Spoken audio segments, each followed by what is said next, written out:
a piece based on the fundamental principle that families don't talk about what's wrong, and especially about who did what to whom. I'm going to break that peace now, and I'm going to do it in a cowardly way, no less, by telling you about it rather than accusing the perpetrators directly. Perpetrators. That is often what we parents become to our children, in small and sometimes frightfully large ways. We adults write many of the stories that unfold in our homes, but our rooms also harbor the ghosts we inadvertently packed up and carried with us from our childhoods. One of the things Celeste and I have learned about building a home is that it will never feel safe until you scare your ghosts out into the open. Our home, for example, is strikingly neat, considering the terror-inducing reality that we live with 4 boys under the age of 10. In the battle between chaos and order that rages daily under our roof, you might be surprised to learn that order wins quite decisively. Everything has a place, and you get in trouble when you forget that. No dinner until your room is straightened. Pick up the Legos strewn about the table where you built your supergalactic invisible spaceship. Unstack all the chairs you used as a barricade against your baby brother. If your shoes are left in a little pile in the hallway instead of placed in the closet, you're going to get a stern talking to. Sometimes my children look to me for relief from their mother's strictures, but I tell them that they don't even know the half of it. I share a room with the woman. It wasn't until I got married, for example, that I discovered there is a wrong way to put the toilet paper on the spindle. And I can't tell you how many times all the books and magazines and pens populating my nightstand have been unceremoniously swept into the top drawer. I think it's fair to say, and in her calmer moments she acknowledges this, that Celeste is overly strict about how we organize our home. The ghosts intrude when you are trying, as Celeste and I are, to build a home out of nothing.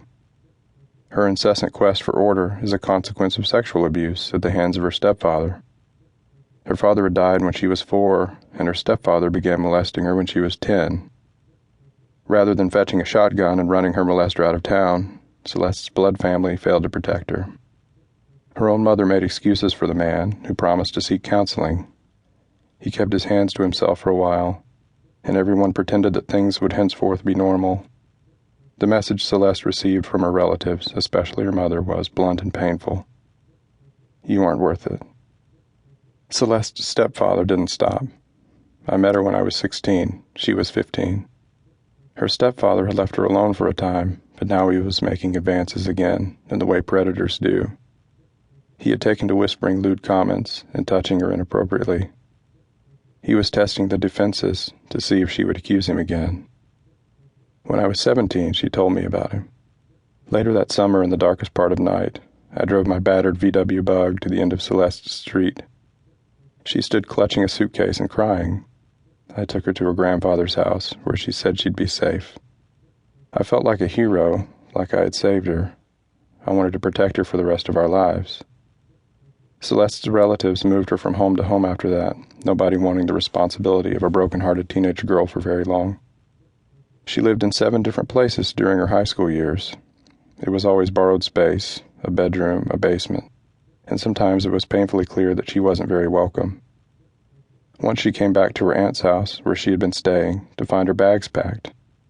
Her uncle was worried that she might accuse him of molestation too, as if she leveled accusations like that for the fun of it.